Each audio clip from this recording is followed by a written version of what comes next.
ওই যে আপনাদের বুখারী মুসলিম শরীফের হাদিস কখনো কখনো হয়তো শোনায়, সেই হাদিসটা একটু স্মরণ করায় তাহলে আমার কথার ওজন বাড়বে। এক পতিতা মহিলা, আরবিতে পতিতা মহিলারে বলে মুমিসা, দেহ ব্যবসায়ী মহিলা। আরবি মুমিসা, মুমিসা যারা দেহ ব্যবসা করে, মানে এটাকে আমি নাম দিয়েছি চামড়া ব্যবসায়ী। তো এই দেহ ব্যবসায়ী মহিলা, আল্লাহ নবী বলেন যে মরুভূমি দিয়ে যাচ্ছে পূর্বের কালে এক দেহ ব্যবসায়ী মহিলা। তো মরুভূমির ভিতর দিয়ে যেতে গেলে প্রচন্ড পিপাসা পেয়েছে তার, রোদের ভিতরে, কিন্তু তার কাছেও পানি নাই, আবার মরুভূমির ভিতরে পর্যাপ্ত পানিরও কোনো ব্যবস্থা নাই। বহুত তালাশ করতে করতে একটা কূপ পেয়ে গেছে, পানির কূপ। যারা হজ করছেন তারা দেখছেন সৌদি আরবে কূপ আসে গেছে, যেমন বদরের ময়দানে যাইতে গেলে একটা কূপ আছে বীর আর রাওহা। এরপরে বনু সাদ গোত্রে যাবেন, ওইখানে একটা কূপ আছে বীর বনি সাদ। এরকম মদিনায় কূপ আছে, বিভিন্ন জায়গায় মক্কায় আছে কূপ পাওয়া যায়, অনেক কূপ আছে। তো এরকম একটা কূপ পেয়ে গেছে, কিন্তু সেই কূপের ভিতরে পানিও আছে, কিন্তু উঠানোর জন্য বালতি নাই। তো এই মহিলা তখন এত পিপাসার্থ, এই পতিতা মহিলা, দেহ ব্যবসায়ী মহিলা, নামছে ওই কূপের ভিতরে পাট ধরে ধরে। গ্রামাঞ্চলে আগে পাট কুয়া ছিল, পাটে পাট ধরে ধরে নামছে। নামার পরে ওইখান থেকে পানি পান করছে, আচ্ছা মতো পানি পান করছে করে মহিলা এবার উঠছে। উঠে কূপের থেকে পানি পান করে এখন শক্তি হয়েছে, তো মহিলা চলা শুরু করছে, হেঁটে চলুক বা তার যানবাহনে।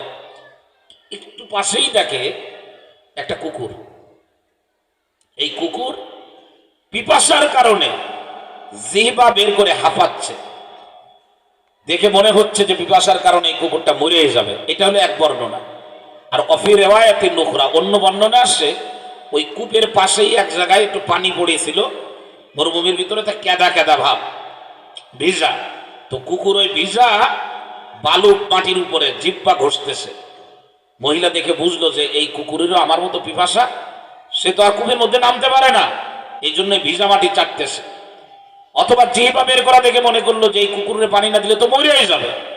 ওই জায়গায় কিন্তু আর কেউ নাই, কোনো ক্যামেরাম্যান নাই। আমরা তো বর্তমান জামানায় কিছু করতে গেলেই ক্যামেরাম্যান থাকে আমাদের সাথে, সুবহানাল্লাহি ওয়া বিহামদি। এত পরিমাণে ক্যামেরাম্যান, একটা কলা 10 জনে মিলে একজন ভিক্ষুকরে দেয়, তাও ছবি তুলে ফেসবুকে দিয়ে দেয়, বলে আমরা 10 জন মিলে একটা কলা ভিক্ষুকরে দিলাম। অনেকে আবার উল্টো লিখে যে ভিক্ষুকের কাছ থেকে ওরা 10 জন নিচ্ছে মনে হয়। এটা আমরা তো সব দেখে। মহিলা চিন্তা করলো আমি তো কূপের ভিতরে নামতে পারি, আমার মালিক আমাকে কূপের ভিতরে নামার ক্ষমতা দিয়েছেন, আমি তো কূপের ভিতরে নেমে আমার শুকনা গলাটা ভিজাইছি, এখন আমার ভালো লাগছে। কিন্তু যখন পিপাসার্থ ছিলাম মনে হচ্ছিল দম আমার বন্ধ হয়ে যাবে। এই কুকুর তো আর কূপের ভিতরে নামতে পারে না, আমার মালিক করে সেই যোগ্যতা দেয় না। সুতরাং এই কুকুরকে যদি পানি না দেওয়া হয় হয়তো মারা যাবে পিপাসার্থ অবস্থা। মহিলার ভিতরে দয়া আসলো, কেউ দেখবে না, নাই কোনো সাংবাদিক, নাই কোনো লেখক, নাই কোনো ক্যামেরাম্যান, ফটো সাংবাদিক, কেউ নাই। মহিলা এবার কূপের ভিতরে নামছে, কিন্তু পানি উঠাবে কেমনে? হাদিসের ভিতরে নবী আবার বলেন পায়ের ভিতরে চামড়ার মোজা ছিল, চামড়ার মোজা খোলার পরে কূপের ভিতরে নেমে চামড়ার মোজার ভিতরে পানি ভরলেন। দোস্তরা আমার, কূপ থেকে উঠতে গেলে 2 হাত আর 2 পা দোনোটা ব্যবহার করতে হবে, পাট ধরে ধরে উঠতে হবে। এখন এই চামড়ার মোজার ভিতরে পানি ভরা, ওইটা যদি হাতে করে নিয়ে উঠতে যায় তাহলে পাট ধরবে কেমনে? 2 হাত তো ব্যবহার করা লাগে। হাদিসের ভিতরে নবী আমার বলেন ওই চামড়ার মোজার ভিতরে পানি ভরার পরে মহিলা ওই মোজা নিজের জিহ্বা দিয়ে আর নিজের দাঁত দিয়ে 2 ঠোঁট দিয়ে চাপ দিয়ে ধরলেন। মুখের ভিতরে এবার বালতি নেওয়ার মতো ওই পানি ভরা মোজাটা মুখের ভিতরে 2 ঠোঁট দিয়ে চেপে ধরে নিয়ে 2 হাত দিয়ে কোন রকম আস্তে আস্তে উঠে কূপের উপরে উঠছে। এরপরে কুকুরের কাছে যে ওই চামড়ার মোজার ভিতরে যে পানি আনছে কুকুরের মুখের ভিতরে দিল। কোন সাংবাদিক নাই, কিন্তু কেউ নাই, কেউ লিখবে, কেউ লিখবে না। আল্লাহ, আমরা তো আসলে বুঝি না। মহিলা যেইভাবে কুকুরের পানি পান করালো, পৃথিবীর কেউ দেখে না, একজন দেখছেন, তার নাম কি? আল্লাহ। আলাম ইয়ালাম বিআন্নাল্লাহ ইয়ারা। কে দেখছেন? জোরে বলেন, আরো জোরে বলেন। প্রিয় ভাইরা রে আমার, কূপের পানি পান করে প্রতিটা মহিলা চলে গেল। কোন সাংবাদিক লেখে নাই, কেউ এইটা বলে নাই। আল্লাহ রাব্বুল আলামিন ওহীর মাধ্যমে তার নবীকে জানিয়ে দিলেন, আখিরি নবীকে, হে নবী আপনার উম্মতদেরকে বলে দিয়েন আমার জন্য যদি কেউ কাজ করে সেই কাজের রেজাল্ট পাবে। ফামাই ইয়ামাল মিসকালা যাররাতিন খায়রান ইয়ারা, শস্যের দানা পরিমাণ কেউ যদি ভালো কাজ করে বৃথা যাবে না, আল্লাহর জন্য করলে নিশ্চিত তার জন্য তাকে প্রতিদান দেওয়া হবে।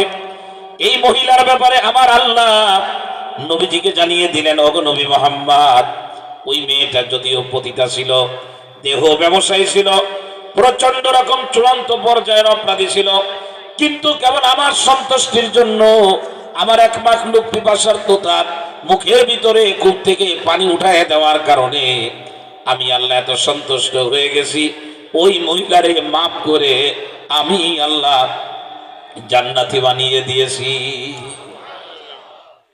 কার জন্য করা যাবে? কথা বলা যাবে না। কার জন্য করতে হবে বলেন? আমাদের আশা কার জন্য? আমার বয়ান করা কার জন্য?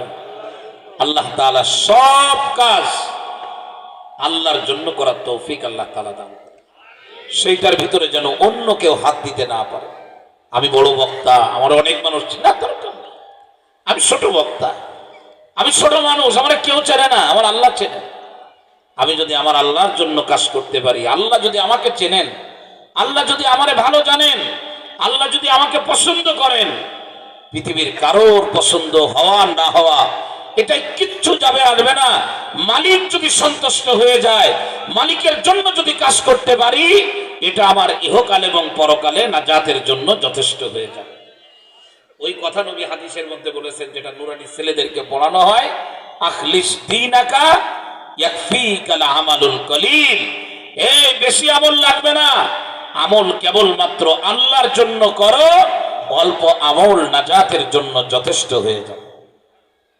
আল্লাহ আমাদেরকে আল্লাহর জন্য কাজ করার তৌফিক দান করে।